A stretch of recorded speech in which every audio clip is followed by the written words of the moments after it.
అమెరికాలో ఉద్యోగం అంటే ఫుల్ క్రేజ్. అందుకే చదువైపోగానే అమెరికా వైపు చూస్తారు. మొన్నటికి మొన్న అమెరికాలో ఇప్పటికే ఉంటున్న టెకీలకు గుడ్ న్యూస్ చెప్పారు ట్రంప్. హై స్కిల్ ఉన్న విదేశీయులను ఇక్కడే ఉంచేందుకు భారతీయులకు మేలు జరిగేలా H1B వీసాలను మరింత ఈజీ చేశారు. అయితే ఇప్పుడు భారత విద్యార్థుల డ్రీమ్స్ పై మరో పిడుగు పడబోతోందా? విద్యార్థుల వర్క్ పర్మిట్లను రద్దు చేయాలని అమెరికాలో స్థానిక విద్యార్థులు ఎందుకు డిమాండ్ చేస్తున్నారు?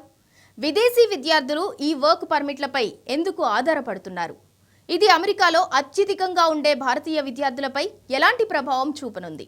ఎవరైనా అమెరికా వెళ్లాలనుకుంటే ఆ దేశం వారికి కొన్ని వీసాలను జారీ చేస్తుంది. అమెరికాలోని కంపెనీలు వృత్తిపరంగా హై స్కిల్స్ ఉన్న విదేశీయులకు తమ సంస్థలో ఉద్యోగాలు కల్పించేందుకు ఉద్దేశించినదే H1B visa. Data analyst, artificial intelligent, data amazing లాంటి హై స్కిల్స్ ఉన్న వారికి ఇచ్చేదే H1B visa. H1B visa non immigrant కేటగిరీలోకి వస్తుంది. అమెరికా టెక్నాలజీ కంపెనీలు విదేశీ వృత్తి నిపుణులు H1B వీసా చెక్ చేసి నియమించుకుంటూ ఉంటాయి. ప్రతి ఏటా భారత్, చైనా వంటి దేశాలకు చెందిన వేలాది నిపుణులను H1B వీసా చెక్ చేసే నియమించుకుంటాయి. అంటే H1B ఉంటే వారు ప్రొఫెషనల్ స్కిల్డ్ పీపుల్ అన్నమాట. ఈ H1B నియామకాల వల్ల ఎక్కువగా భారత్, చైనా దేశాలు లాభం పొందుతున్నాయి. అమెరికాలో ఈ వీసాలను కలిగి ఉన్న వృత్తి నిపుణులు భారతీయులే అధికం. అమెరికా అధ్యక్ష ఎన్నికల్లో రిపబ్లికన్ అభ్యర్థి డొనాల్డ్ ట్రంప్ గెలిచినప్పటి నుంచి ఇమ్మిగ్రేషన్స్, H1B వీసా, ఓపీటీలపై కీలక చర్చలు జరుగుతున్నాయి. ఇందులో ప్రధానంగా ఇప్పుడు H1B వీసా ప్రోగ్రాంపై రిపబ్లికన్స్, డెమోక్రాట్ల మధ్య మాటల యుద్ధాలు జరుగుతున్నాయి. భారతీయులకు కీలకమైన H1B వీసాలపై చర్చ సంచలన స్థాయిలో మొదలైంది. ఒక్క మాటలో చెప్పాలంటే ఈ వీసాలపై అనుకూలులు, వ్యతిరేకుల మధ్య చర్చ రగులుతోంది. అంతర్జాతీయ విద్యార్థులు అమెరికాలో పనిచేయడానికి అనుమతించే ఓపీటీ అంటే ఆప్షనల్ ప్రాక్టికల్ ట్రైనింగ్ ప్రోగ్రాంను రద్దు చేయాలని అమెరికా టెక్ వర్కర్లు, విద్యార్థులు డిమాండ్ చేస్తున్నారు. ఇది అమెరికాలో అత్యధికంగా ఉండే భారతీయ విద్యార్థులపై తీవ్ర ప్రభావం చూపనుంది.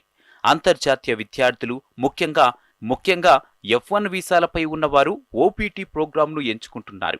తాత్కాలిక నైపుణ్యాభివృద్ధి కోసం ఈ ఓపీటీ ప్రోగ్రాంను రూపొందించారు.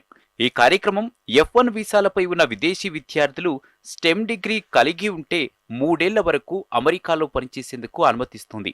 సైన్స్, టెక్నాలజీ, ఇంజనీరింగ్ రంగాల్లోని గ్రాడ్యుయేట్లకు 36 నెలల వరకు ఈ పొడిగింపు ఉంటుంది.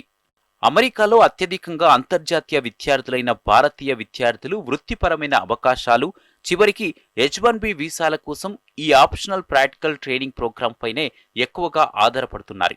చాలా మంది విద్యార్థులు స్టెమ్ ఓపీటీ ఎక్స్టెన్షన్ను ఉపయోగిస్తున్నారు. 2023-24 విద్యా సంవత్సరంలో సుమారు 97,000 మందికి పైగా భారతీయ విద్యార్థులు ఓపీటీలో చేరారు. విదేశీ ఉద్యోగులను పెంచే ఓపీటీ ప్రోగ్రాంను అమెరికన్లు వ్యతిరేకిస్తున్నారు. ఇది దీర్ఘకాలిక వలసకు ఉపయోగపడుతుందని అమెరికన్లు వాదిస్తున్నారు.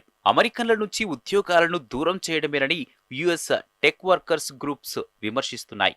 ఈ కార్యక్రమాన్ని సవాల్ చేస్తూ 2023లో Washington alliance of technology workers కోర్టుకెళ్లింది. అయితే కేసును సమీక్షించడానికి అమెరికా సుప్రీంకోర్టు నిరాకరించింది. కార్యక్రమానికి ఆమోదం తెలిపే దిగువ కోర్టు తీర్పును సమర్థించింది. అధ్యక్షుడిగా ఎన్నికైన ట్రంప్ మద్దతుదారులు కూడా H1B వీసాలపై మండిపడుతున్నారు.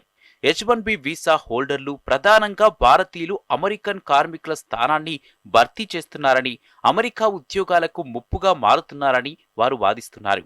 కానీ ట్రంప్ క్యాబినెట్లోని ఎలాన్ మస్క్, వివేక్ రామస్వామి ఇద్దరూ ఒకప్పుడు అమెరికాకి H1B వీసా మీద వచ్చిన వారే. అమెరికా ఇంతగా డెవలప్ అయిందంటే దానిలో వేరే దేశాల, ముఖ్యంగా భారతీయుల పాత్ర ఎంతో ఉంది. H1B వీసా మీద మన వాళ్ళు అక్కడికి వెళ్లి తమ టాలెంట్తో, తమ స్కిల్తో పనిచేస్తే అమెరికా అంతగా డెవలప్ అయింది.